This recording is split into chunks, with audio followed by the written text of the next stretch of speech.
ne wo free witri nua no kwasi uba wura no bia no uba o makachi a wo betu ase kama ede amawo afei just bread and pastries wo mo na ede just what kenke no ede aba eno nti me ka sei wo ye dwuma bia na wo di dwuma de bia wo hia sen ka wo benya dokono na wo de asem wo ho a eba wase no a yesebra betu wo ye ho na koton ye tu ama 3 Ghana cedis pe na wakwa akoton sa ne wo pe ne bia duduo bia wo pe ba bia wo si amfa mra okra no a ye de bebre wo na bibia atumi aye fan berepam be de wo mo numbers ne be ma wo na fe oni wo mo edi kasebo mo di nkomo na bibia atumi aye fan ebusua wo madawroma eno ma so yasene ma ye de hot bite ebre wo ene anwumre yi ye transe e wo sompa 106.5 FM enkran ha de yi sa santimanta mu na wutie ye ne a e sompa 93.1 wo mo agikase ne den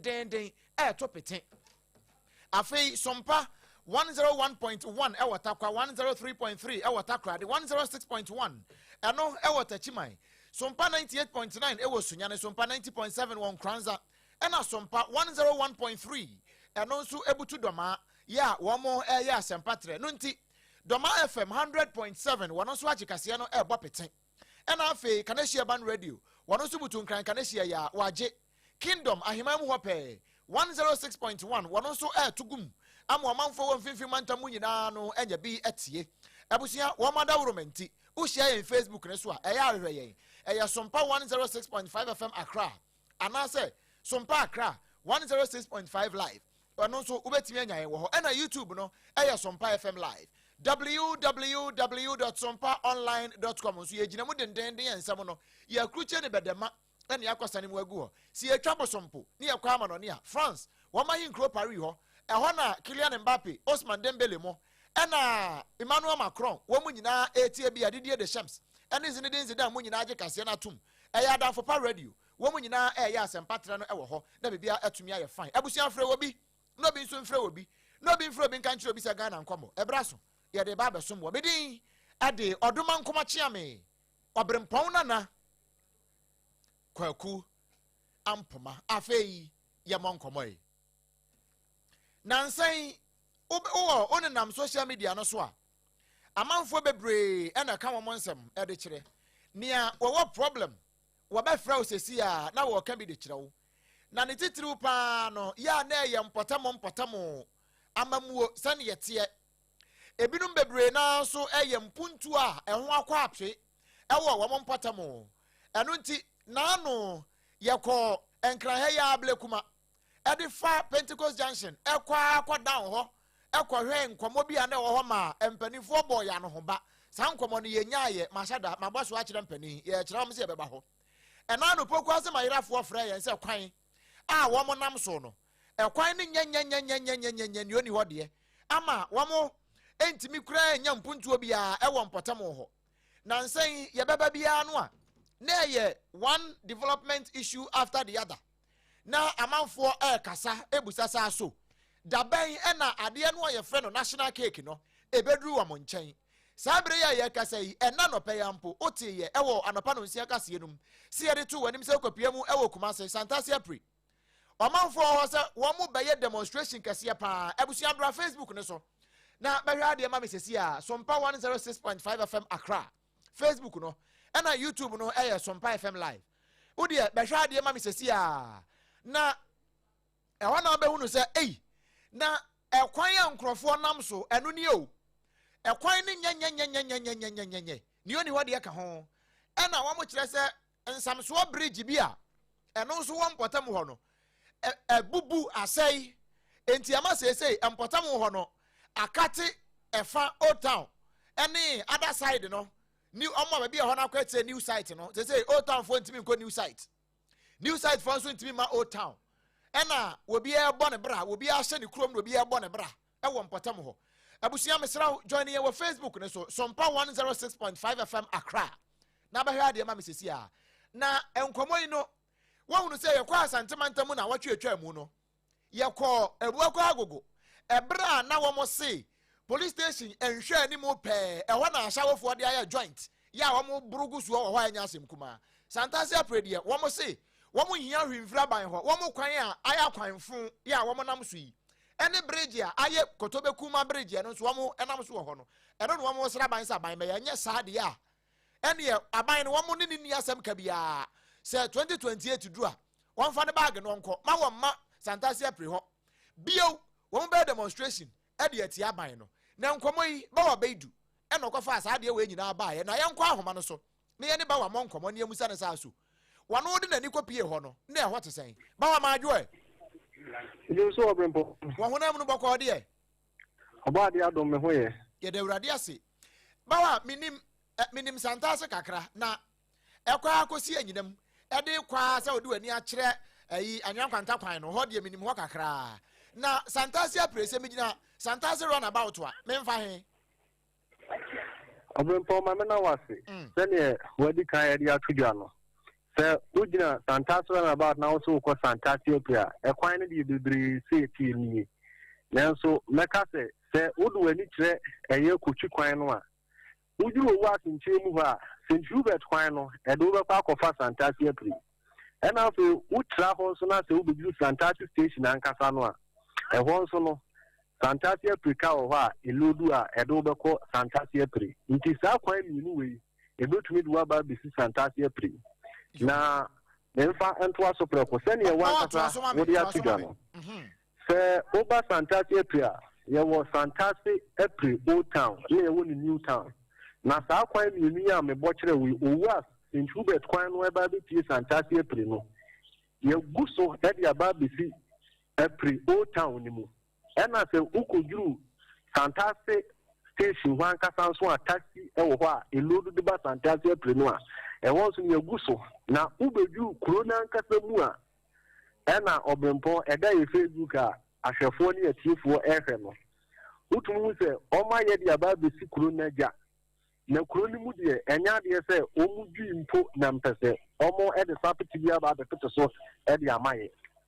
eno da nchen a wo hwe bridge ya ye kanya bridge ne bubu ye se ne wo kan ye no na the recap construction ena abind the contract na ma no ba wa tobo o se contractor na friend say the recap constructions okay yanto aso aha omo na abind the contract na momo na enre bra mi koduru kurom na se kurom ko no ye ka se kura to apia na ye Santase president say ekwan ni nye ena bridge a ewo kurom ho so ebu ya abind panifo ehwe yi be si bridge ne ma omo no bridge museum no ka say na ka say adane bosom ansa na ubetumi atra bridge no ubewu sa assembly man ne dom omo de tabu bi gusu a eno kura ye initial eno kura na ka gusu ho asem no obe for sa bridge no wooden bridge na wo ho no omo de slabs na ato so nju be for ansa no we bridge na pempem wan kasa ansa no what chesi Santase new town e ho no e de ebo kwan na ya yim nanso kuro na kasa mu de enya de se e kwan no maye nanso meka se gates a e wo ho ndi adanse se sa kwan no na e wo so mo ye nemum so far as o maye bridge na de na bi adanse to se kwan no e wo se nko mo ye e de fa old town ko nim e de fa new town de nim na we no o maye ye e kwan pa no e de da every eba Santase na about eba Santa uwa so eba no aye nemum kuro ni mu de enya de se omo adu kwan no na obempo meka sa awo se me wom no se ejedi fo ko dudwa no oduru owu aso na so be fa ka taxi no ba enam se bridge no adani omu atwe esi wonti ontumi entwan konti no na wesi no ko ta na no ho ewo kuro na ja eni ejedi ni obetwe ne niema ba ko mienu miensa kakra dia fro sa bridge esi wani mu a ontumi ehunu se ne ayi ansa na obefro akọ ofie mu eno da nchen a unse bridge no mu wie ni nka wo so mo fele akire na nka ene kwan no efa ni na o ma jan to ka sa na kese o ma efri kurum ho mpepram no ka se ade hye o kurum wo se mpanyimfo de ade ba akọ no mo tie eno an se be demonstration ndi si ade kokobo aye boy no se mpanyimfo ante na fe de o ma se de recap construction limited mo ma site ama me sesi kwan no mpo omo bridge na wo ho no ama me ye ne kama amfa mo de ya ene ye kire massive demonstration para no mbe no Santase apri ni mpotem ho enti no adese wo ho no mo nsem mo ka de kokoro wa tietia se kokukon say omo bridge na omo dan nu wu atede no omo mra no fere kama fa no mo afi omo kwan no so omo betwa so a car no eba ebetumi afa kunu no ba bi obi apese okono wotumi akwa kodi ne dwuma omo say bridge ye wo bo ya esi ada nu wu atede no isi ama ono sem kitenkete kura nso koso wo ho isa say bridge no so wuduru ho na say wo se wode a hari twemu a sani abeye ditanye si wani mutino ebeye de say ubetumi dia ho hari akoso nti eno an say obe slow down na wo hwe bridge ne kase ne tatrata se ni sitie no a enka nsuo to a enka hu behia se nsuo ni nyina be famu na nam say isi wo mo yiye ntino nsuo to kura na adenden fe fankofo fie ni ade a timamufo ni bi wo hokura na omo komodi etire mu say nsuo ni bi kura fa so a enam say omo amfiri ni ye ntino etumi eyi fa bridge na chima obi kura etumi etito mu ni ade a ntino ne omo kan say ebra so say wo se mpanyifo ebe omo nsira ba mu kure kwan a ye kan obempo make say enya kwan tintin bia enye kuru ni mu kwan na ewo so omu di na efri owas eba omagu aba besiku na no hono ombeji so kama no mo de sapete na vodi omo di kota na faso akwa kosi break no so let se kuru ni mu atwan ye nyine ni sede mfuturo ni ade esegedi se mfuturo okuru mu a omo edigwa ewo kwan wu nyina no omo kofa niema begu omo so mu ade ba chinga wu nyina ye mfuturo esan so pra pam nkofo mo ko ena ato so bridge no enam se eye old town nti nkofo abetre new town ho no enya de so mutumi bakuru mu ho eba bedigwa nti aka hu bi kura megedie kura ewe pere no kura ekofom nti no mete se adehye no nkomo mu die nyina no se bridge no ne kwan na ede eprekuru mu no enya de se ebo omo nti mpanyimfo omo national cake no so omo nchefa omo sanka omo nchefa se de be ya omo so no omo abra bo betumi atumpo ewa santa sepre ne nkwado mo bawa amane boy emu da ho pa yenim se asopa ya epensempa etie de afi akwapa no kwafo ho no eno ana ode ama no ewo osompapa eso yenim se ye koya nim no oya ya ka ne se no enso ha ye bekoso adi akire enti kwaso na fo adi akire ne ye wa akire bia no ya no ato ama ne yen why right abusia ye mane boni bawa beidu na ote ne nka no na asemu a okan he empani se ni ewo kwa atan ni ewo ba atan ye na ni ogina ho no wono ne atentro do ma yentie se ne omanfo no a wo mu no mo ti wo mu gya ho no a wo nim se ne yesese wo mo edefa no wo mo kire wo mo se mo kire ba wa beidu ensan gata ni ntimi me yetire wo ahase ensuo ne to a na ebufa so a etimi bewura me show ho no mo ba na ateche ne nneoma ye de aba na nya asem keto na ebu ho no so a ensan gata ni nti obu ho no ba oduru ha gata ni nti wo mba ensuo ne to gata na etwi fi ni ade begum bebre entontom ebu ho so a center de ba no info me den di sister wo sampasie de mo kwante na mu ho no mo na ya blage kese na eda ho ma ekwesi wo wa asisu mu ho no mo blage no omo ba ye no omo ntimi ma ni omo medwi kwa ne ma ni ntom enti ya na kai no ye ho kire ye sisu junction ho no ma tese nante ansa na asan ba je sempanyfo se ye sere wo mo ntwe omo ni be hwe de kakala ma ye ne nte na mu ho anka we kan bone ne pa ne sen we omo eye passionate appeal utie se ne ye ba wa bedu kan asem no ne se ne omanfo na ka no no a na se obi kodi dwa na wo ba je se wo so ye yi ne niam ne gu akire no wanante ne nkakra na abrewai wo be de twa ne nkakra sa bre so nkwada akosuku a hwan no wo be pa na chew amana so ne mu hwe bridge a we kura timi se we assemblyman da man wo pe sa bridge kwato so sa ma yenkwa homa no so na ye ne assembly member ya wo no na ewo Santasia pre honorable Gofia Yapon ye ne nkwabo enkomo honorable Majo me ya na juso na what is saying awurade adumo ya ho ye wa ha na mo nso yo ya ho ye pa ho ye apre ha sompa fi de kasie ene ya nkrabata ne nyina ne ye da ase se waje bre ne ye bonkobo na apre ade na kwaba ya bridge ya mamu mo se bridge ne nye ama se modi dua na atoso yi de na asie yo me ya meda sompa for matiefo nyina se akwanya mode amame wa se de me dia ne kufi Japan de do no family exam de Fantasia pre apre enye kura ewa akiri ewa ele Fantasia de bom owa school no Fantasia facility St. Hubert Fantasia asa apre asase so le ti e prenye kura e wa akiri anso ya ya kwan free telugu bet abedu kuro no ko tia ene ya sa ye main road no asa ya bebo badom yi si ye no a kuro no dada no o town no mu de o ma yi wo mani ena bridge a utwa asa na ko no site no bridge na ye old ena on bebu buye ena o ma ye foforo no mo ye no so a o ma jan agu ho enti me no ka sai ka enfa kuro no mu bi enti sa o ma foko kuro na o mu ba ka no esi o mo ko tia ena o ma nante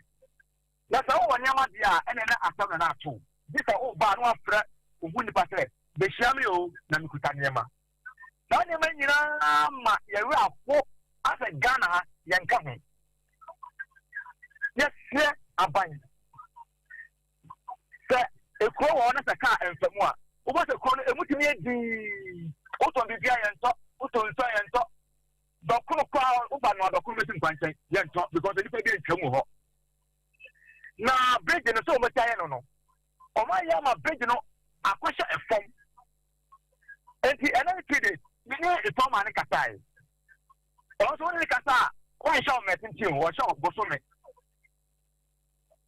o ka tell say afa on ba bebu abaye gata say gata na o me 0.4 enti afa on pass o me 0.9 left and right ni na ansa no mo wia o ma hwene o mo ye bridge no every 8 years welcome 8 years welcome o from o mo yeba o from o mo yeba for ma no fe na obeba ama ma ba keka bibia no wa shobo enso o ma meye enti yesemo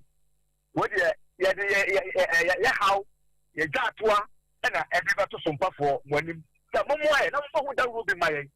na aban regional minister municipal chief executive aye kwada so MP Professor Kisinyako sa 24 and before me say come to bomwa e kwa no e be say be 500 meters e na dia e wa omo te say e futu na poko fota wo da je ti kwa wa e futu nko from fire e futu e dia be sire e futu pa de e ya kachi papa honorable me ba we de yanya kwanya yi honorable me ba o si yo bridge ya ye hui almost now 0.5 enti afa no mba ba ye adjoining gutters drains na wo ho no 0.9 no ma fele abeka ho aha na wo mo ye no ma hu so mo ye 0.5 ne 0.9 that is the Ghana your penny for no the omo ye no sabio o ma contact na o mun say ebia say na so ye no the odi adjoining be ma say ye no o ntwa da bia me say Jumedi am this show was on 10 and pet all year until why another one yet. Sir, Moshe Bridge says it here. What Yapan Tab will be a busu. Aye. A many committee for your bar, now for the motor of a person who wake up my 3 times. The cotton we had the bottom here and come to school. A bit to me, a faso is only here, is only for a crabia. Can I now get to try? Yes, Remo. But I will Monka be my na a president to dear. Yamian Crane a hagane. And the name community a prefer. The can say demonstration by an ABC. I started reading Hada. Hey, you're best coining in now. And you don't go past the form of the way. Hey, you're best coining in now. I won't be becoming go. honorable asama wo kan SOMPA fidie no nya fidike to asama wo kan we are sure me are sure 100%. Contract on 1 month. So yeah try to the end of this month. Now August. So omo ama. Mi donyame me kan pesa mi donyame kame mame night set. Eh. And you pay here. The be no obiese wo. Me ba honorable your assembly committee be na oda so. Me can say me da transport so. And you say we kura no e fa kakra be fam committee ni ho. E kan ho pa na bia me report mo me da transport committee so. Mo we are Kobani say no. Apart from say what friend contractor no cause your friend say Jerry Cap construction. Apart from say what friend no, or type friend no, or friend be answer 1 month in 1 month and there be 1 month no. Sir, bridge in fear watch any no go to hono. One kasa assembly member, oko assembly ansana ban kura besesa. Ama ban foforo aba no, sabre no. Na DC ya no ho. Na sign na won ne tie na enkomo no ko sign na aban sisa ya MCA foforo ba ye yin so no.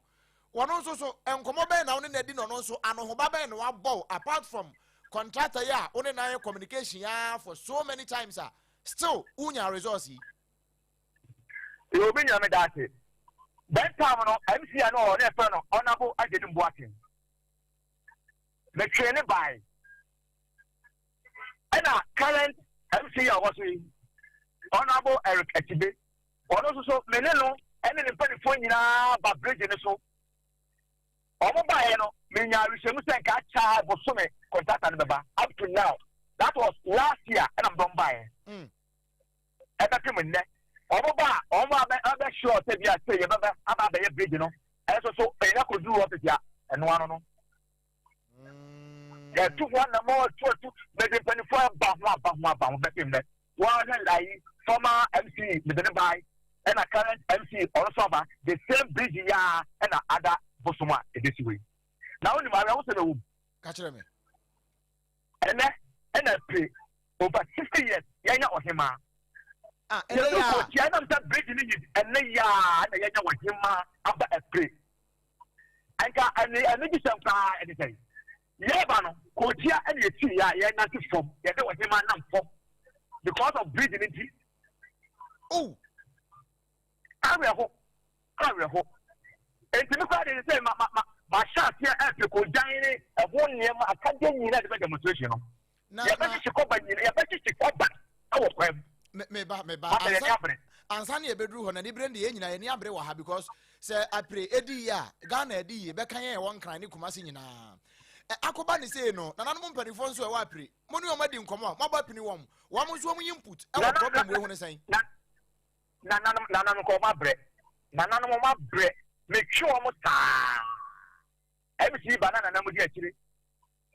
ko mo a ye kire mba o ye be ni say ye ba be fiele ye ba be ni say ye kwa ba bo so tata enso so hwe gata so mo ye emu nyina si emu so fu nwura da enso ta na eyira what about the student because it never be answer. Oh, bring that down mountain after two. And I after two. Yes, I mountain after two. I pray. Now I want a police station. Maybe police station. Police station. Hey, who can't break it now? Who can't break it now? Police station. Uka bridge na it is an emergency be banner process for no one more qua 1 year day. And then it's a one mark of fact that they are good until 1 man from wine or the market with that. Hey. And I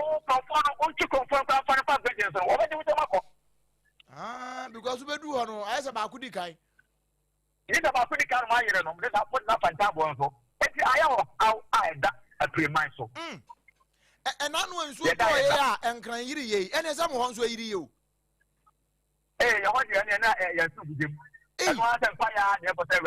ready through a pre-mine, a very soon a fire.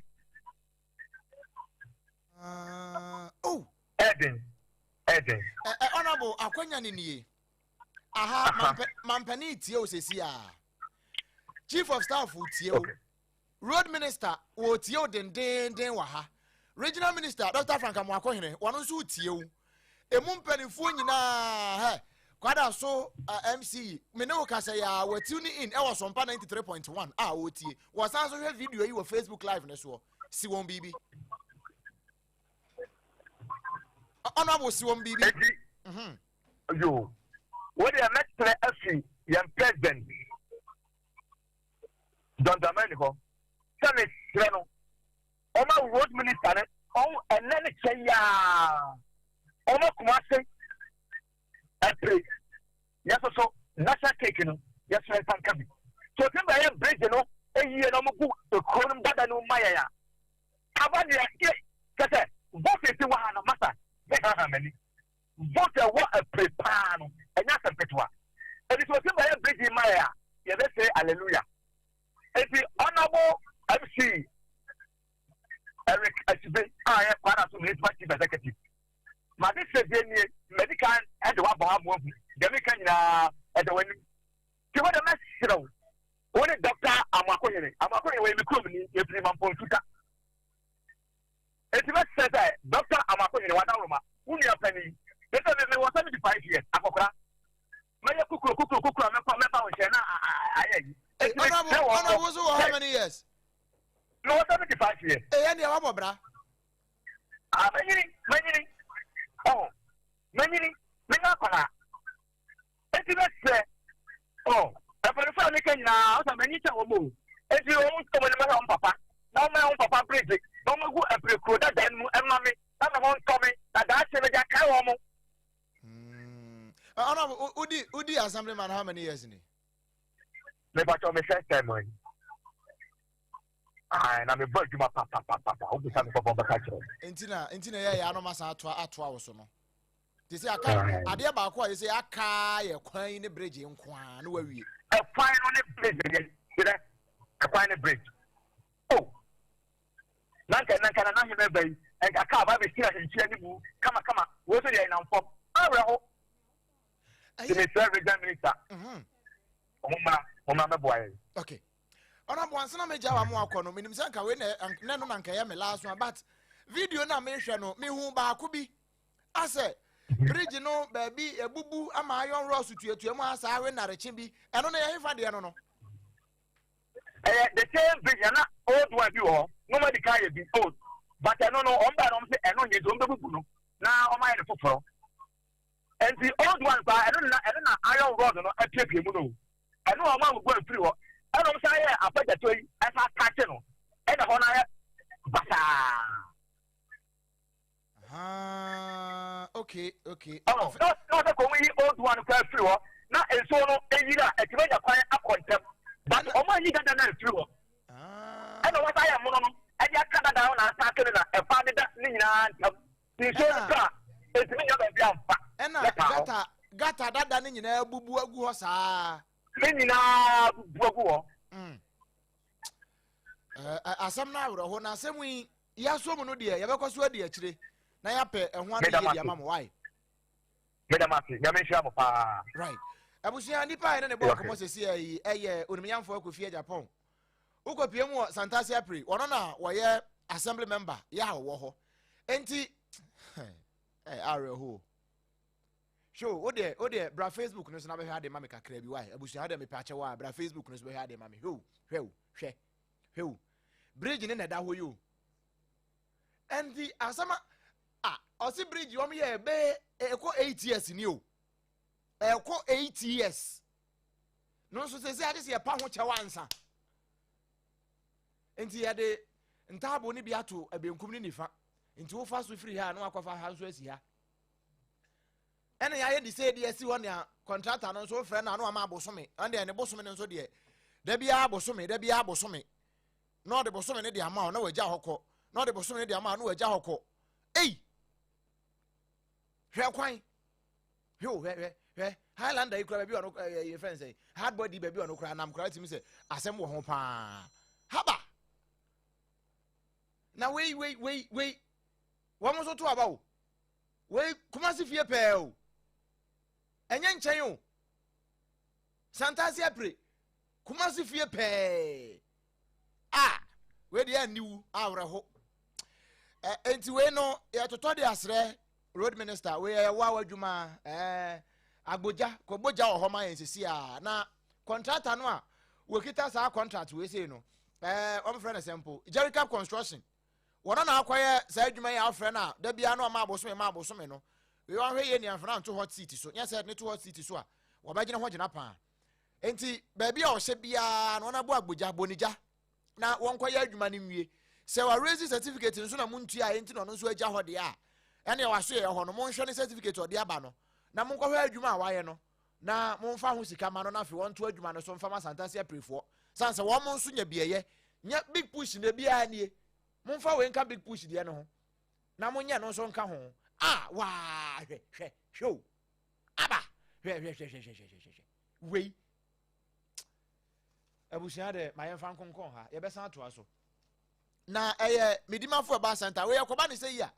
na se wanya abotre pa obehu na pressure akora kosoro wo eba ne say yanom nkokorafo yi ye be kasa sa na ye kon ho ntintini ubewie na fe wo pressure akora san kosoro san se wo dwene wo man ne ho ninti ne a otimi hwa yen adwene ye ho e ma ye pressure ne ba normal medimafo ba center o wabu akwa agogo asantefo ene asanteman muntie mi o ebu akwa agogo baabi aban suku ni wo no ye nkɔ pro station ho baabi aban suku ni wo no ne hwa ni mu pɛɛ ɛhɔ na medimafo di ma ɔman no ɛwɔ hɔ a wɔto nsade afro sɛ bra o pressure no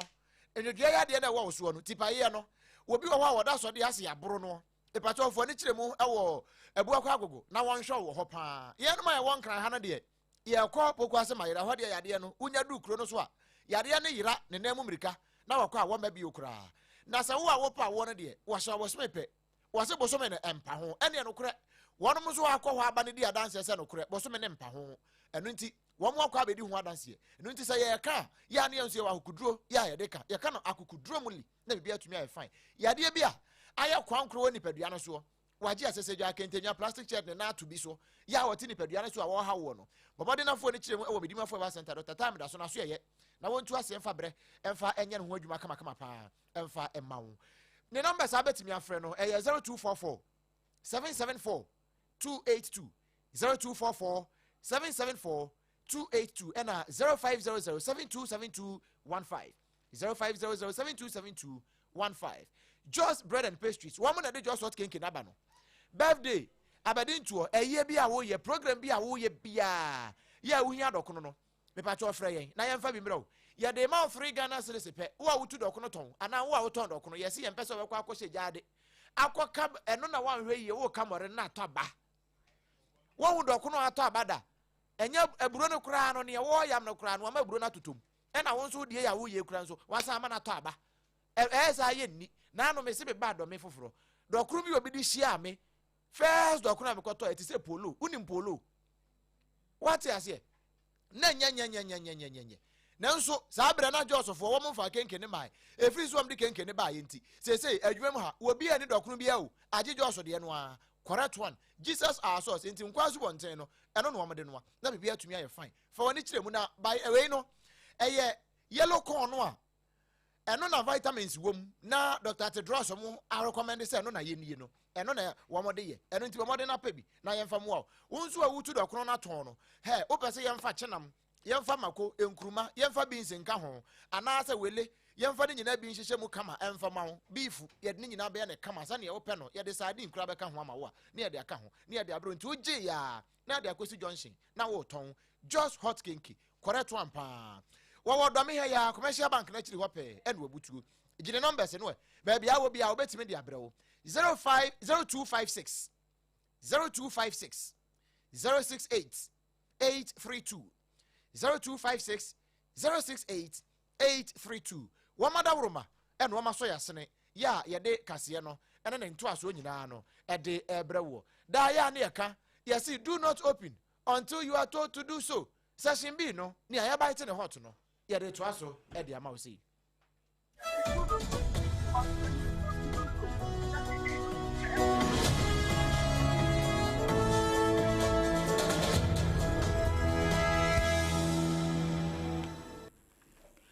Abusia ye toa hot bite kase bono so na yede amamo na yede ukobono epueye mantam no emu regional police command no wo mo akire enipa ensie bia wo msu se wo mo kakro no bobi ye koso ewo poto ekọ gulumpe kwantempon no eso nam so ma businessman bi kura ne 300,000 Ghana cedis eyira ye ewo krono bonu mu na operation ya police for no wo mkoye ye no nipa nsia na wo mche wo no wo nsatimi aka sa 300,000 Ghana cedis na nkrofo no so agi free businessman no enchen na prosifo nchi mu a wo de ba ye ne se ena no July ne da na etoso edunkron ena wo mo ehunu se eye sa akro no bono ekoso no eye businessman ne driver ene ne nkrofo bi ka wo muti pam ho se wo mo ba befa kwan ne so enti wo mo nwa bo mo nti suspect na aka na ye che wo mo ka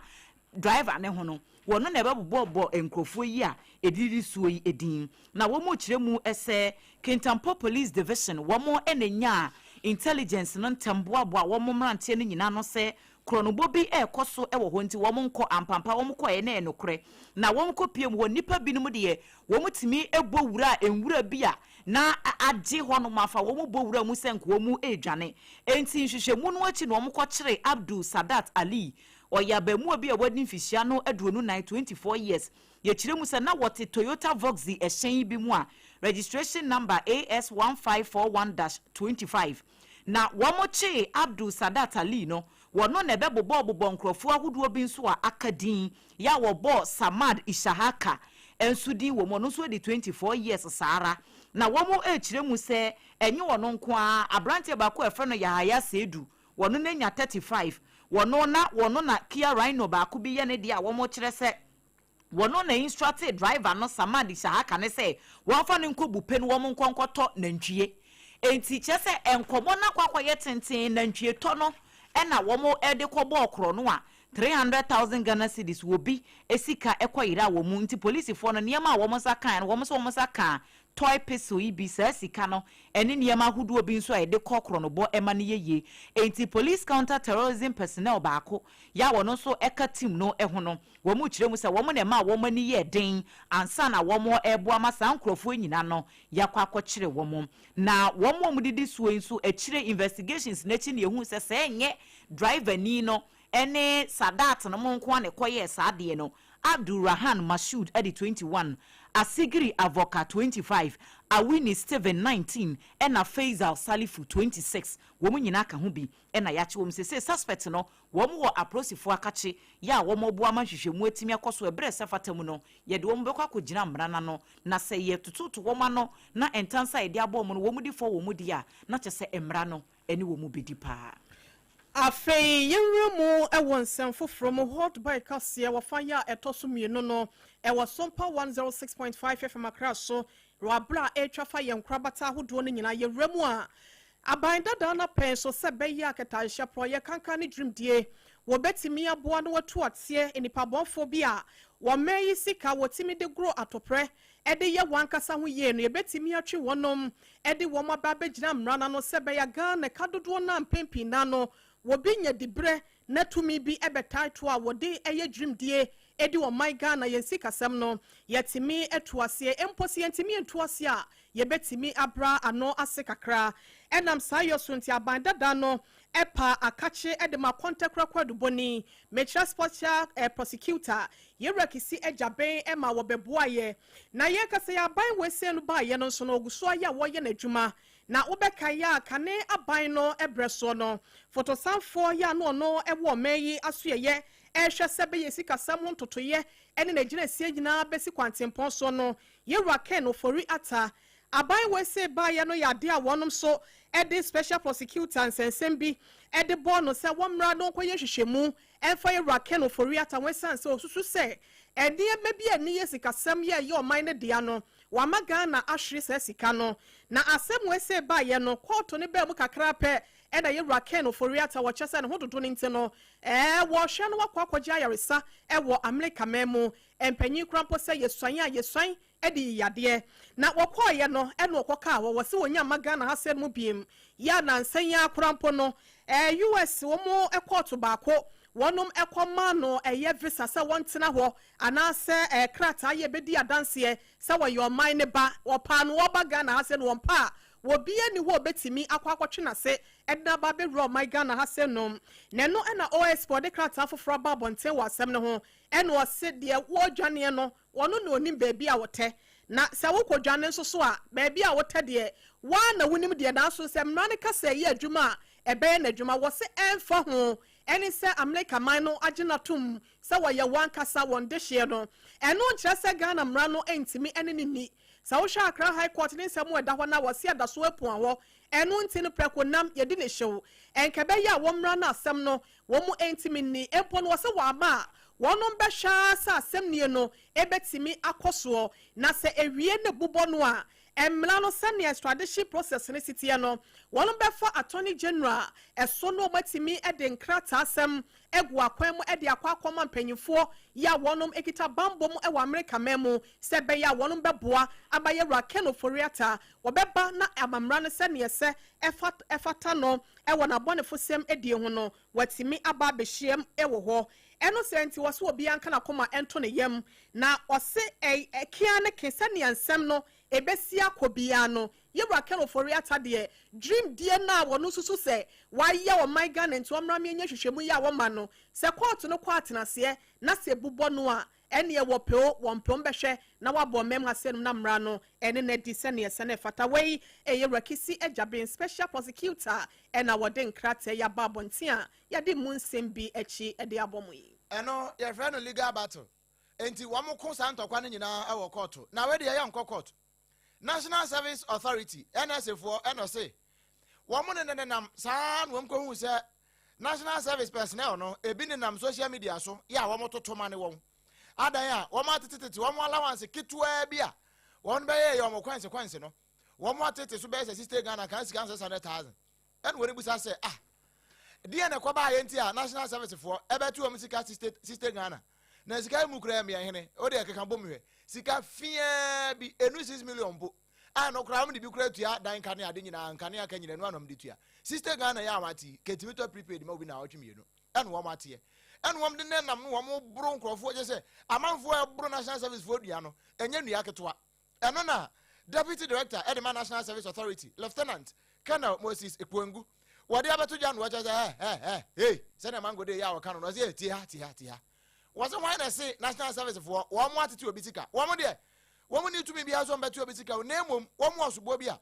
Woman from leadership no at that National Service Personnel Association, NASPA for one of us as born in Uncle Son said capacity building beer, one way a mile and no and woman in our quality two months, one sister Ghana, and fan free will be idea, so now one fan this idea no yet. And woman National Service for says Cabity, yeah, and ya one. Woman penny for now, one more year, one woman new money. Woman, I got this as a kayatum.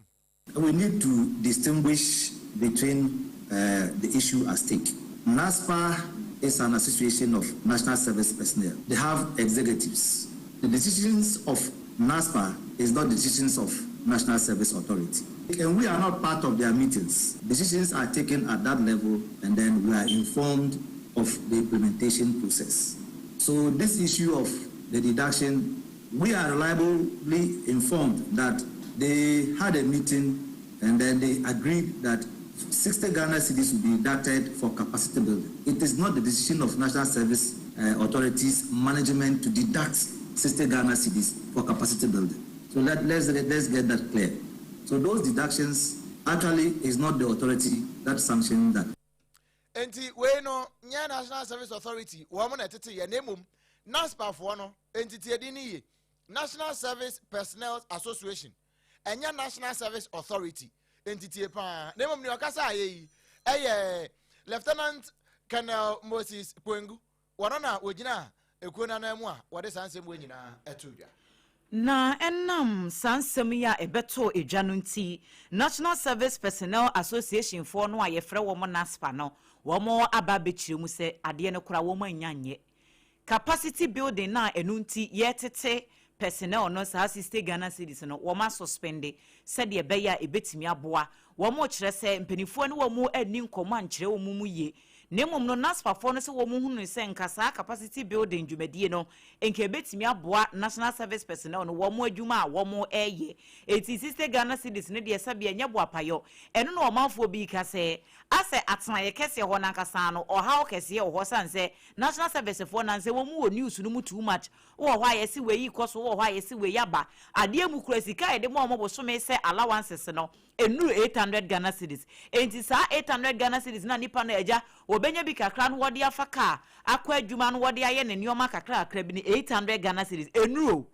na yɛsan bɛte saa sisi Ghana cedis na from saa sika no kra ne nkrofo bi kyerɛ allowances no bɛɛ bosu mienu ne akyire nie ebi wo hɔ no ma wo nsa enya nka wo de eti ho sɛm na kwakɔ bebre no na mpanimfoɔ de aba bɛtu dwa sɛ wo mo atwintwen saa capacity building no so kɔpem sɛ wo mbɛtena se no wo makasa ama afanu mienu no nyina no entiase aye adwuma. National President Emma Nasfeko no eye Abdul Wahab Bala Mohammed wono ena edisa nchemu ba ye won krate ya womode abai mu wom se ye kwa anim no National Service Authority for any governing board ne executives a eda NASFA no anobekwa akotena se sinkonwa no ma cheche ne mani so akere wo mu yi se de be ya sempo se wom be samba back na capacity building no wom de abehye so a wom be hu na ekwan a wom be fa so a ebetimi ayemfa so de ama wo mu mienu nyina obia ho enkonko kire no e wo sa kwan no eso.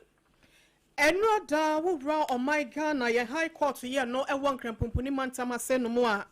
ena Justice Audrey Kokuvite watsena edwemu ema chema wuntumi MPP dwemtenani ya wono e wa asante mantemu na sem die no wode atemu eba ye se won kwotwere mu da bonprachi efihia poli aduonu na wonye adwuma so krampo ensante akire atemu we se ba ye no enipa dodo na ena ekase so ho ada wakwa akwose NDC fo mu kiri ya na se ade be pa ne so mo no mbo ya kyese wode ne nsa akwakan ya ebi mada ya nam so nte no wonom de amanyosemu enchinhia ho ntansa e de amantam no no mu wie nso a atemu ente saa ena Justice Audrey wode ema no na saa nipa wesem no dodo na no eye edom kuma ya wonom ewo mrahye bedwam womo kyerese omaji asem ne de se womo metri so esanse okwasea no se yede ne nua na anye ono ene yede no ade a yede ye obi ne no wochina bi wanhwe ye free no so ane yede ba so nte no wonom agi asem ne ya obedi akire na appeal bia la wo hwo so womo kono wonom etimi akose be ya chama wuntumi wobetimi etwitwa ede age na mana de ne ho na ene ye kasa ya no wode wani akire mu ewo mrahye bedwam adom kuma no oba ba ko ya wono eye Rosalinda ahofe edua ewo mu no mese seye Patricia Apiejei waba bonti aba be kasa ene wo kyese ade a enye no na nye na opro didi onwom so didi ena no ada asemu esiye ema eye lawyer Tachu Chikata ene eye oman no case bi e ba ye no kwan a NDC apenso justice for ya omutina asem no so no wo fa akwanpa so edi no no na wo hwe ne mu kwan senka Bernard Ntwibo si akochama wuntumi na semi nso no mbehwe na omu aye ne sada na so de ben ene kwoti bayira homa mu a ama na mu akese ede ene sise chejamasia amatumpan anan na wose ewosa bribia no yatemu adwuma no esisi so ne naso ne nyina so mu ene ne pepepe yeso na fan ye etimi todwa na sebie so entenchia de wonum etimi yina kwa efri mu sebe ya Ghanafo ya rehemu ya yewo ewo emranimu no ebetimi egina ho ni nsem wese nyina chama wuntumi na asemi ho na ensem a woka eso wese so no Mrs. Patricia Apiejei say eno de source.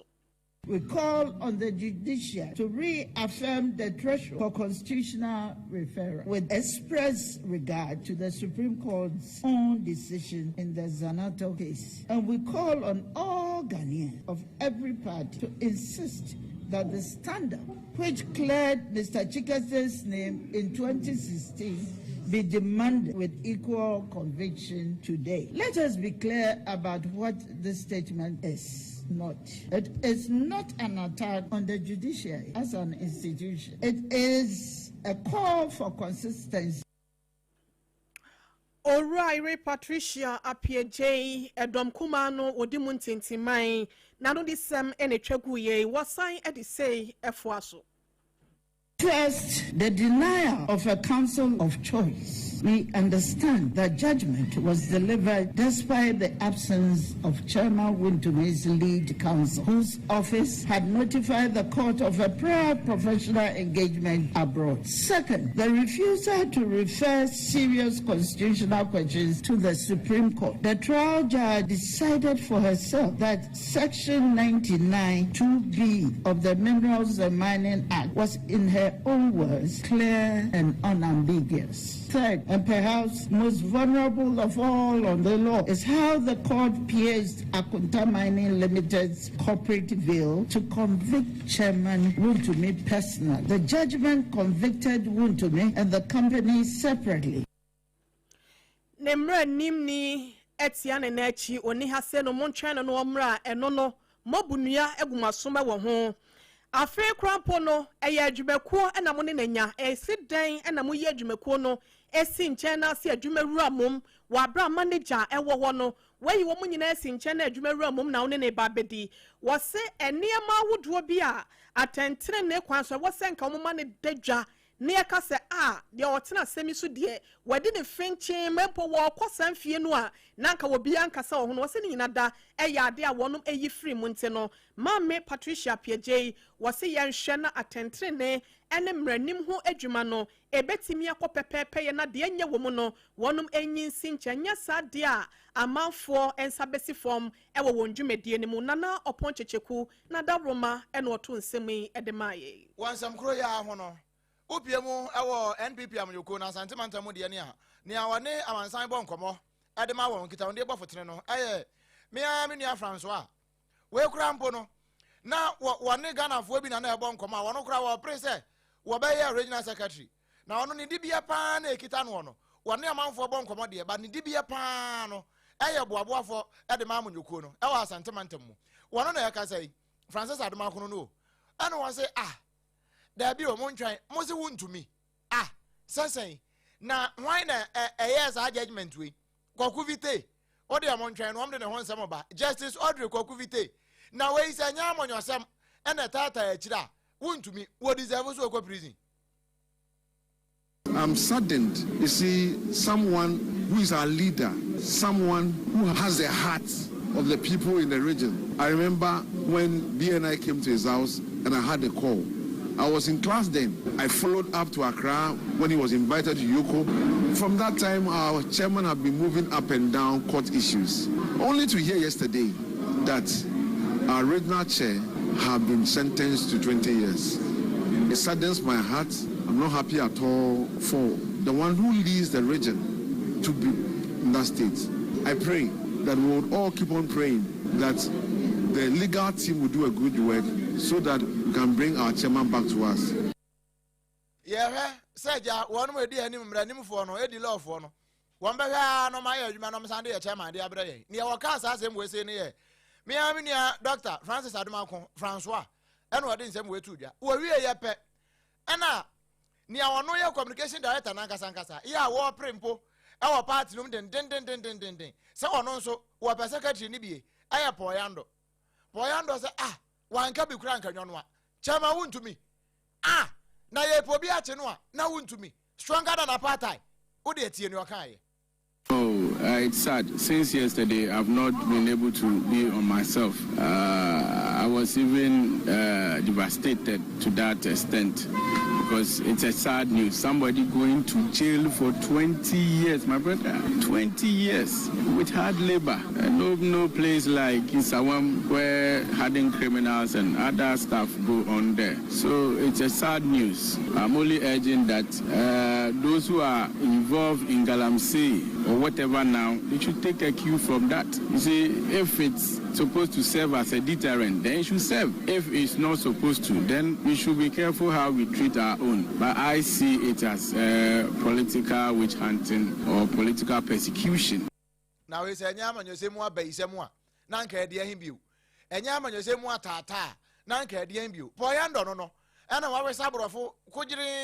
idea was and what I said, the idea we are across a party. And you, now how do you want to be crab to my and some not an echo. Cafanco, you don't point. Not an echo, what a Cafanco and Cafu next to Humpu. Oh, baby, Anthony Dazi, what a Cafanco Anthony Dazi. What a new concern, woman, a Ghana, Cromford and Fire, Chitri, one more. And what is America, Guantanamo be? And out in a quack to an additional Mahaun to me near any day. Where Poyando, Ninsem. Na ensem ya ehono no manfo bi se wo mu bisanti se national chairman bed no a na chairman wuntumi nani abere se wo pese wo ye national chairman yi ya se si a wakwakwada ne duafie na che se ya tonsuo mu anase sen no wo pese wo ye ne ho eno na campaign team no wo maba be kirem kakra se si a de wo mu nim se de daache ne beko edi amache ma wuntumi nemum ne oma adwen ne se wode afiase de nemum wo mbe kɔ no omne na kwakodi nkomo no ma bisa no ne wo pese wo ye ne hyehye ene ne plans ya wo se wakwakɔ da yi enedua fie yi enti manager no campaign manager no Kwesi Ameyawo ena woni yen edi nkomo kyerɛkyerɛ so far no baby akodru ne plans no baby wo ma ye dru ena ekɔ anim so niam ahodo bi a wo mo hwɛ anim sɛ kyema wuntumi wo bɛyɛ. In the first place, we are not happy with the fact that is being delivered, and it is unfavorable to Chairman Woontumy, who has spent a number of years in here. The NPP, led by the General Secretary yesterday, told the world that it is also unhappy with the kind of event, and it is understanding all the legal grace available to the party to look at the possibility of appealing the decision, possibly persuading the appeal court to overturn the judgment. For now, we have not had the opportunity to meet Chairman Woontumy. We are planning to take him to the prison and have a discussion with him. So it's a temporary setback to us, but in the coming days, probably this will become clearer to us and we'll be able to speak to the public. We are sending one or two people to inform to contact the leadership of the directorate, the authority there, to see when they can receive us, when we get the opportunity. Any time from now, any day from now, we'll be talking to someone and have discussions with him.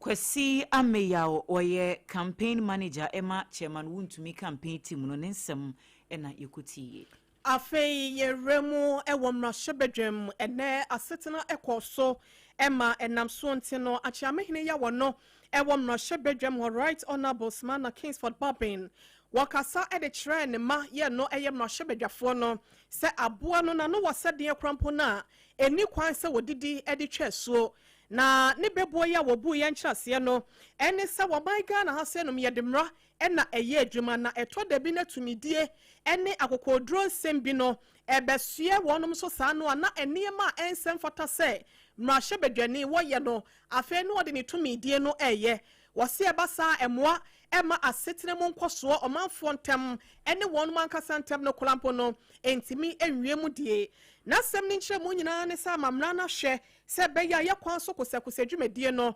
ebetimi akoso tote enkwanhia hodo ye to da bia eye na esie enam ne ema bi no ye nyina nkakra ye betimi asoso afa na etimi agina se beya sa wo haw na efri akire eba no ye betimi esia no na o kyerese na nsa bi wo ho a ene efri tete korampo no sa wote commercial car mu ana se wankasa nkora no o private car bi na wote mu a traffic ana se traffic jam achepa hye na nkwa bo apeso wo be hu no obi na mo nkyɛn se wase kɔtɔ gata mu se bufa nwura bo hwe aso no nkwa na kyese ewiase ntempe nyina no egu na basa so ya wo pentem na o kyese to da bia be hu se policefoɔ no nam na hye bedwane bi ebi krapa no ɔkɔ na kanche ma hɔ ne mpena bi ho enso no di police escort mo nkɔgya me ase no mo akwan mo mame na siren na bɔ ne ka ho wo se emra no se emma wo kwan won kwaji akonya enfree IGP ho anasa amanyoye asoye interior ministry wona mahwebedwani bia ne ho kwan se ode siren bo ne ka ho wa bra won kwotwere krata emfa nkoye nkwaje permission ne sa yoso ntine wo se wode hye wanko a akoadwane polisifoɔ etu so sa enti wonom so ni mmra so se be ya wonom nkɔfoɔ ya wonom wa bato mpɛsua so a wodi wo manim no wo be hu se ye mpi kurampo no saa de no wonya bi enti ni kwan se yen so no ye ensɛm a wode tu dwa no sei ɛna na esitie. Office of the Speaker has received a communication from the Honorable Minister for the Interior conveying a directive on the use of police resources, particularly police escort services, and the installation and use of sirens on vehicles. The communication requests that the directive be brought to the attention of Honorable Members of Parliament and the Parliamentary Service. Honorable Members, according to the communication, Cabinet, in compliance with existing law, has requested, among other things, that no person shall install or use a siren on any official or private vehicle without the prior written authorization of the minister responsible for the interior. Similarly, No person is to utilize police resources, particularly police escort services, without the requisite written authorization of the Minister for the Interior or the Inspector General of Police acting on behalf of the Minister. The communication further indicates that the Ghana Police Service has been directed to enforce the directive, including the removal and seizure of unauthorized sirens, the discontinuance of unauthorized police escort services, and the institution. Nacha say our Right Honorable Kingsford Aban Sumana Babin and our day and semi etuja wa brashebedwemu yankra tuni ya wono ebutu brashebedwem nana oponchichiku Honorable what to be edemaye eno de udu ayi am price one pc ne de siren mo ho enso nkrofo o ma je aboso sa abran sa asare se waja yusu enti ehon komo no eno na no na Honorable Kwamina Minta Kando wo ka bie so afo na hwa pomden sem so se wo no wote ye we ahwe ne nyina mpo wo mo so wo mahunu se wo mo ko hwa ya we kra free South African Broadcasting Corporation akotro niema de agugu social media ne so se nansa Ebola ya esi Dr. Congo Ebola ya ne nam amanfo ai France fo kra nya bia ma nkrofo bebre US kra am se bi kra yes hwe wo mo kwa mienti a yes Ebola du Ghana na say tia se na ya mango de se won no wo se bu de munti ha krata ya be South African Broadcasting Corporation monye na xenophobic attack kra mo report nwe e no baba report Ebola asoya ne se wo mo hunu se sa claims ne nam se Ghana nko Ebola no 2300 na da yamo de fa he ne bae e na ye hunu e na mu ba akoma sa 930 afamu ahwere wo mo nkwa no wo mo se nyina nya no kure e ye ntro wo mo se ye nkasa pani atwa tro ba we de South African Broadcasting Corporation for wo mo twa ntro pa kase ne bi e na wo mo de ato aman ne so na wo se na nsan kura so ba hwe a oso afọ hwe apom ne nsam so wo ne nam titiri pa ne point of entry no center sa wo nyina no wo hwe wo mu wede na muhia man bi ko de awe ni nyina no apem no de akoma ho PPC no de akọ o de na asi ha kwa hwe ni nyina hu se bibia wo ho problem bi wa ha wo mse da bi bebe be ko bia wo mse everywhere he went he was doing good no mo to nyom de hia no kwan e ba ne sen e na afre mo akọ chọchọ de ato se Ghana nko 2300 na Congo fo no kra na Ebola na asi wo mo kra how many cases no ma record 930 death ni nyina nya no kre ahwe ne se wo mo ka de a South Africa fo no o ma pa Ghana fo chewa Ghana fo be ha ompa na emom Ghana fo se mo pe information bi a mo ntie sompa na sompa no so e na nsempa ne nyina no ewo we ya ahwe ye no ne ya hwe apom de nsem so ya we kura ni pa o tworo ye no Isaac Ofema ya owie ye no wa accredit sompaonline.com a ensem no ye de ato kama de ama Yedasua ejina pomudin ensemu enkramante musuafo Linda Oklu edi atu dwase be yanka Ghana yemwa ne yemfa befu nimdie technology ni tichu pa ni artificial intelligence ya ababy na yemwa ma ye health system no apomudin atena ye no yentumi enhye ne mamu kine ye ne beboa pa no obebisa se na Greater Accra Regional Minister de wokoka apomudin ho asema na oso da bi we wo mkopa 3rd China West Africa Medical Summit and Expo 2026 hontoma na sa dwumadie no ase no ena wo ma enkramantem regional director woda apomudin asan na no kogina wo no minister nananmu ede sa ensem no ekotudwa wo se ye na bafo nimdie akonanimu enti sebe kane bia na etwamu tete kwa asem bia na nka yetimitina ho a obehu se yade bi kura do obi so a age se yade na kwakodum pempenso bia ye sakura enye ye ene emfidie ni akade ahodo nti yetimi hunu yare ne entem eso ano ansana bia ebeji nsemu a aginsemu ti sa technologies ne so mfaso no nyina no wogidi pase ye de ye adwuma ebetimi aboa ma niema hodo bebre no akonkan ewo yapomden atena ye nimu Dr. Robert Amesia wono na ye Greater Accra Regional Director Emma Ghana Health Service a wokogina Regional Minister name Edison Semi etudwa yentibi and shared ambition. As you all know, Greater Accra region is Ghana's most densely populated region in Ghana and of course the nerve center of our national health. Despite the fact that most of the sophisticated health facilities in Ghana are in Greater Accra, we still face some challenges in meeting the health needs of our over 6 million population. And the evidence of this is for all to see. Our emergency departments are overstretched. It is manifested in the no-birth syndrome that you all hear on the media. Our maternal mortality and neonatal mortalities are high. Government of Ghana, in response to the high demand for healthcare by our people, has progressively invested in corridors, invested hugely in infrastructure. Dr. Robert Amesia wono na oba enkramante mu a waye panyi kwantrefo a wada apomuden ano.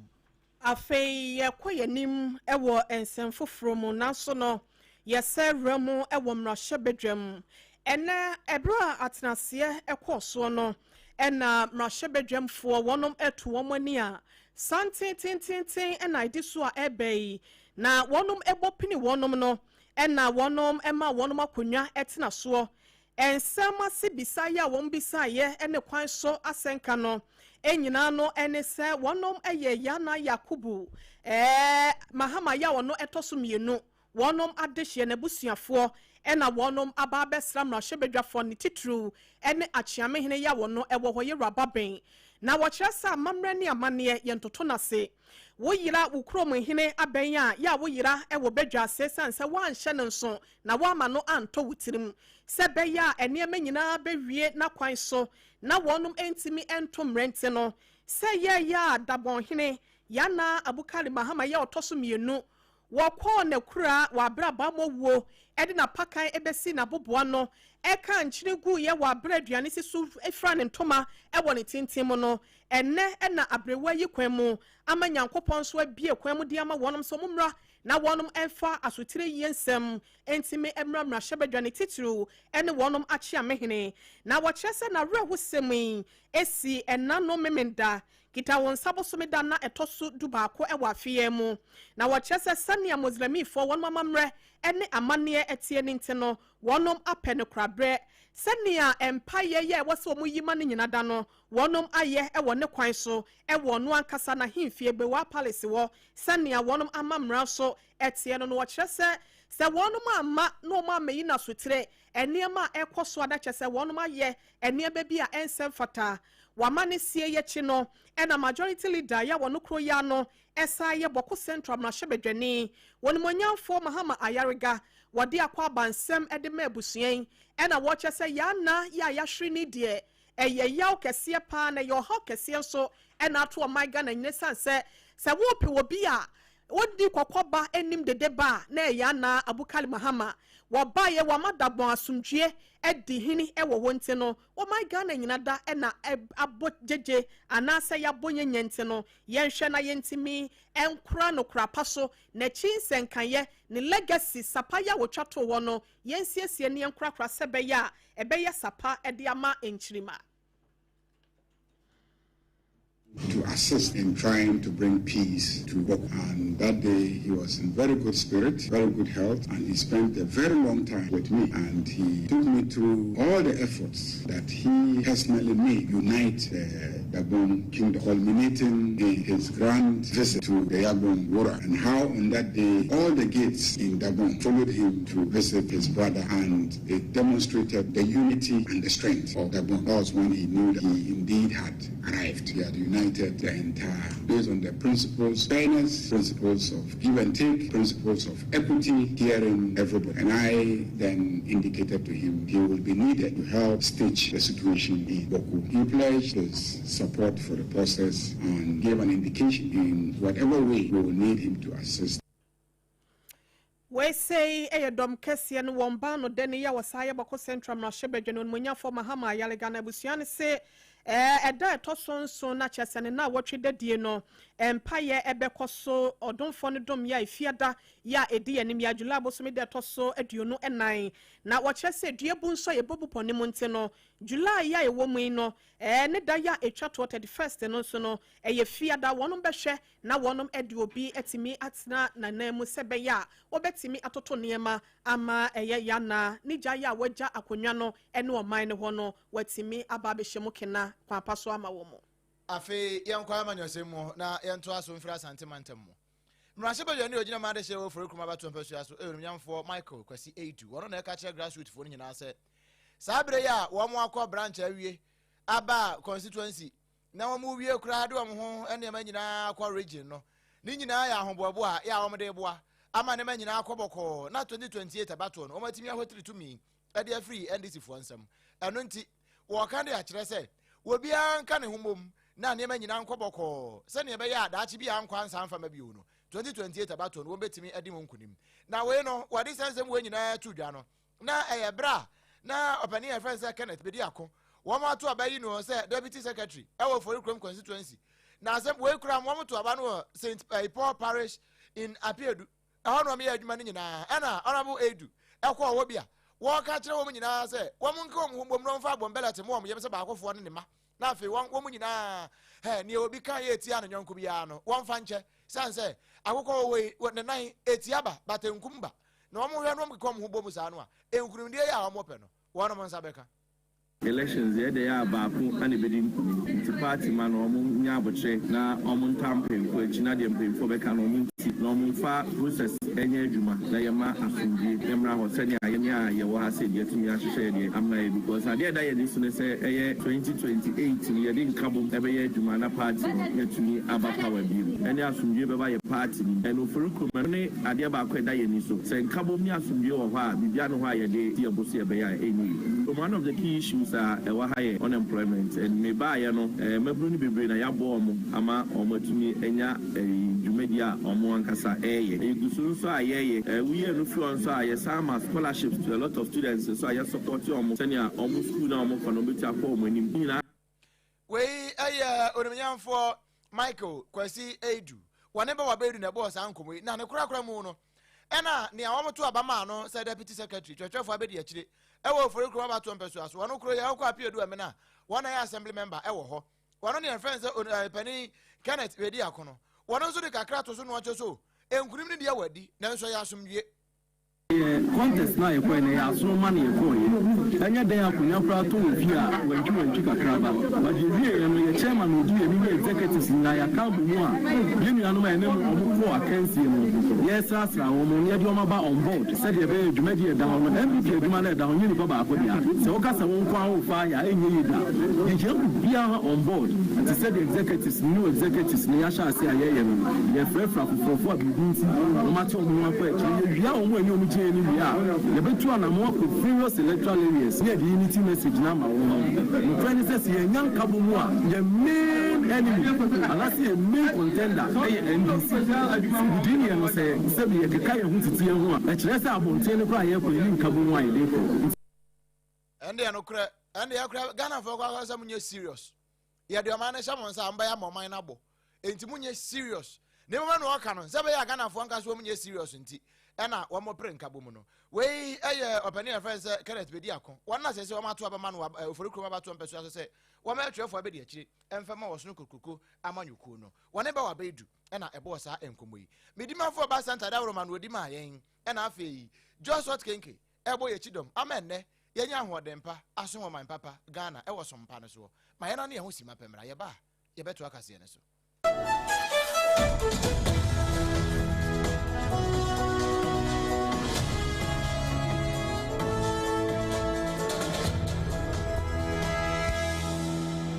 Point homeopathy clinic Ghana had the obi enim say ye prostate na baby omutimi ye screening ema hu ni ye etu ase a na ye endpoint homeopathy clinic anase ye kidney ye liver problem wo fa baby e na ajejo na de fa ne premature ejaculation no a ba ma bi a wo ne wodofo akwakwahia asa wo di ne ho agro asa wo to nte ene ye bra endpoint homeopathy clinic na ye moa wo ema ne mema mo pa wo ye endpoint homeopathy clinic wo mo dem fua yare bia infections bi na wo ho anase bia wo hwa wo fa baby na ajuju kidney problem prostate there endpoint homeopathy clinic kuma se obehu endpoint homeopathy clinic e wo konoma boy here e na Accra hanso so there wo mu gina mu ankasa e wo spinches zebre friend share signboard no hudu na obusa sa wo pe endpoint homeopathy clinic obia e be kire for endpoint e wo 0244867068 and 0274234321 endpoint homeopathy clinic wo mu dem fua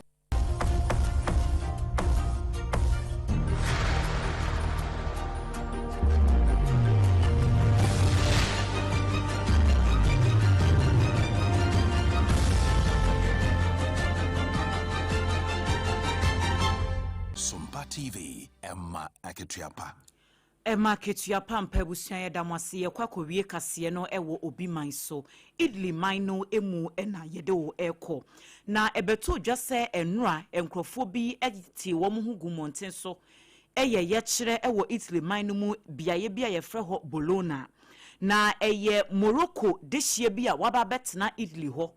Na eho na watna mfie bebre ni enti no dodo no akra no womu nimu no na womu kirem sa brante na fa kwan bi so awu a womu gidi pase bambofo e wo Bologna ho no womu nimu abrante no wuo ni hu bi enu nti ene womu se womu pratentre ne ede ama no abrante din ene Abdulrahim Fakir na womu kiremu ese enano kwesiada womu wo ho ena womu hu se abrante na se ode esu ni eben bie dia sese bi obi a wanom nsa kakra ene adan ne amanfo shops e ho na garage bi no wode ade abahwemu pan no wokọ na niema bi a na woye no mo nhyeda enti ase wo mu se enye nani an wode ye sa ade enti bambofo na ewo area ho no mansa na video no a wo mu hu ye na branche no sese niema wo area ho no ene wo mo kọche no wo mo kyekere ne nsa kyekere ne nan ena police ni ne ba kọtena ne so ka ba ko so kyekere nan bo mu no wode ne nan hye ne nan mienu ntamu yire no dendenden a woje ne ho a enye ena ba ko nso te no so na kyese wo mu mia ne ti ehye fom kyese kwan a wo mo de abrante ne fa so no wo mo se ye won yie pa enti wo mo bisa ne nsema hodo papa na ni so na wo mu hu se da bi ase won keka ne ho na wo mo ye ma start se ehye wo mo na ba ko pagya ne se fine so ye kasa ho na mfidi ama ye nte so se wo ye unconscious anase we need da ho na wa sheda e na wo ye sade na sumu pan wo mo CCTV mfonyi bi baaye eno na ma wo mu hu dia police fo no ekoyeye ewo Bologna ho na ba kwa bonani su mienu wo bonani su mienu ohun se abrante ne nkeka no ho se da bi se de nneoma zive koro de wan hwe a wo mu ho ya kire wo mo frɛ sɛ ambulance emra me fa abrante no wo mo ne koduru ye no na kyɛ sɛ wato na no won se do na ɛyade bi hadwene ye papa no wo mo se Prime Minister wo Maino emu Georgia Meloni say ekwan ya police for no de Abdul Fakar no sha efa so no de enye na emom so eno so nkyerɛ sɛ bia yesese ye pratentre ninti no ye de approach for no so fa kwan bi so a enye so nti no protest na ekoso no wo mo say the police for no ye bobi papa enya sem keto nipa wo mu praye no empempempempem police for en wo mu praye nti enno a ye kyerɛ na ekoso no nam saa de we so na ma no esie nti wo hwem fonyini ya eda ho ye busua na enya sem keto ye si pepper spray en eduru ba bi na esese ye to said ye be ya residents wo betimi askata ama police for no so kora wo manya mframa bi ahome ye de need nsem na chi de be kwa koduro bia no ye de ho amanebo ebebre mu midimafo eba center Dr. Time da so eno at the time to ye so edima yen kama ena just bread and pastries wo mo so de just what kenka say faka odifo mu de ni bi eno a wo mo de be so ya sene ema ye de esom wo awa SOMPA 106.5 FM Accra.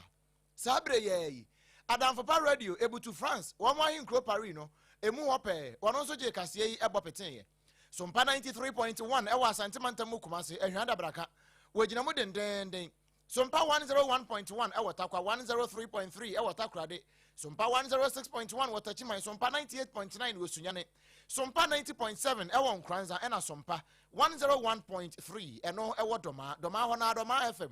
100.7 eje kasiye kadeshie ban radio fire ena fe Kingdom 106.1 FM eno ewo mankasima wono so eje kasiye ebo epeten ye Facebook no eye SOMPA Accra 106.5 live anase SOMPA 106.5 FM Accra ena YouTube no eye SOMPA FM live www.sompaonline.com so ensemi ni nyina gu ha ni aka ho nyina ye kuche ne kama brofo kasem obetimi akọ na wakọ kenkan bie enuanom a ye jebre be kenkan nsem de ma wo na St. Augustine da romade e ko Facebook ne so be ma 10 gram wono so bo a yembe bo e chidom ma bibia akọ bọkọ no eye me odoma nkoma chia me obrempon nana kwaku ampoma menuanom ADOWA ASARE ENAFI Oheneyere mame ekuya yeboa esia mabronya abrewatia ye sorry sudime de nkaye no eto aso wa kwem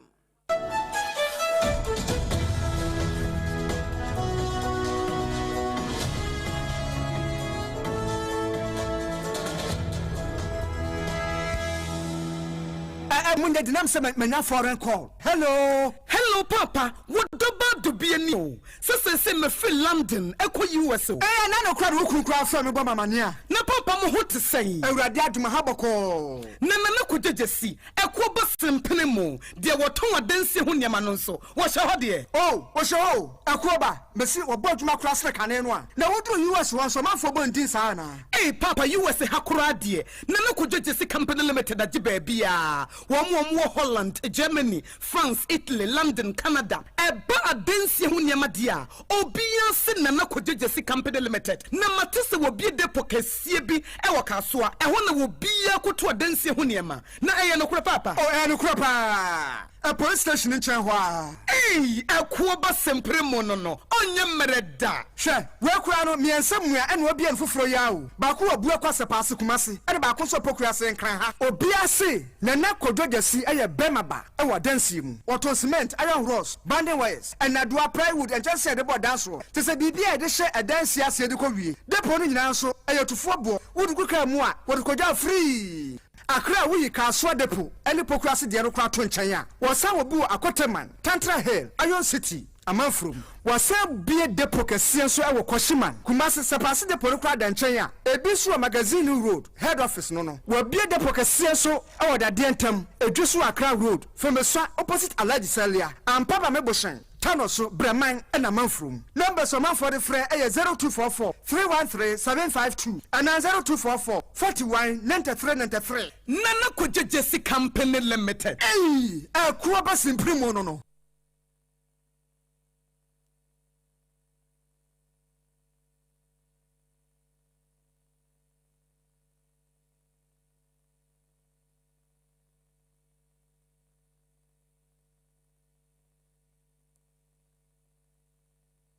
Munde dinam se menya foreign call. Hello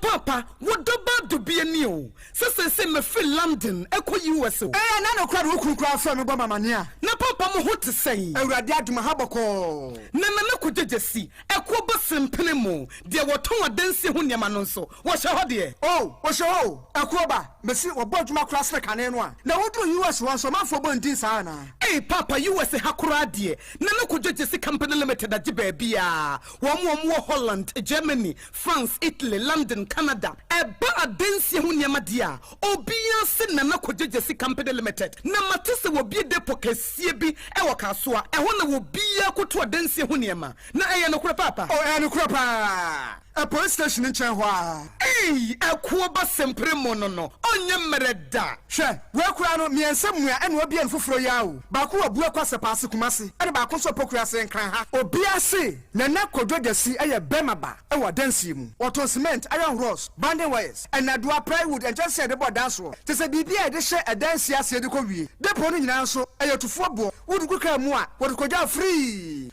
Akra wuyi kaswa depo eni pokrasi de no kwa to nchen a wosa wobu akoteman Tantra Hill Iron City amanfrom wosa bie depo kese so e wo Koshiman Kumasi sepase depo no kwa da nchen a ebisu magazine road head office no wo bie depo kese so e wo da de ntam edwisu Akra road Femeswa opposite Alhaji Salia ampaba meboshen Tanoso Breman and Amanfrum. Numbers of man for the fray 0244 313 752 and 0244 41 93 93. Nana Koja Jesse Company Limited. Hey, a Kuabas in Point Homeopathy Clinic. Ghana had the OBN says a prostate. Na baby, you multiple screening. Emma Huni etuasia. Na a endpoint homeopathy clinic. And also a kidney, a liver problem. Wofa baby and ajujo. Na dear friend premature ejaculation. Then maybe I want to do for Quaquasia. Asa wo di ne ho agro asa wo tonte ene ebra endpoint homeopathy clinic na ye moa e ma ne mema mo pa wo eye endpoint homeopathy clinic wo mo dem fua yare bia infections bi ne wo ho anase bia wo hye wo fa ba bi na adwodwo kidney problem prostate de eye endpoint homeopathy clinic kuma se wo be ho endpoint homeopathy clinic e wo konoma bohia e na Akra hanso so de wo mo gina mu ankasa e wo spinter zebre friend share signboard no wuduro na obusasa wo pe endpoint homeopathy clinic a obi a ebe kire for endpoint ewo 0244 867068 and 0274234321 endpoint homeopathy clinic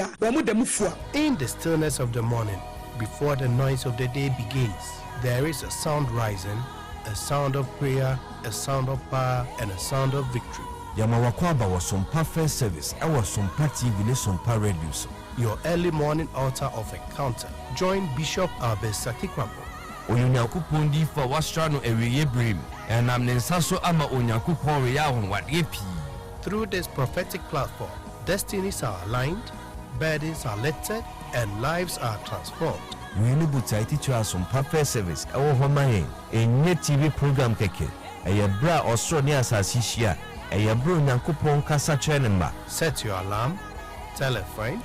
gather your family, and let the Spirit of God reposition your life. And SOMPA First Service entra wo hu hoda. A yadwada kusi efiada anopa. Anopa no nunkusi anopa no nsie. Fa woda ni na share radensa. Na erade beye. Ya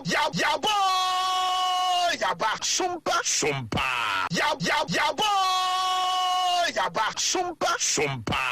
SOMPA FM. Yenina yetie SOMPA. Afedia SOMPA no trendy o. SOMPA is trending and trending and trending. Trendy pa. Ebi no ko pa. Enti ya declare say SOMPA is no more a new station.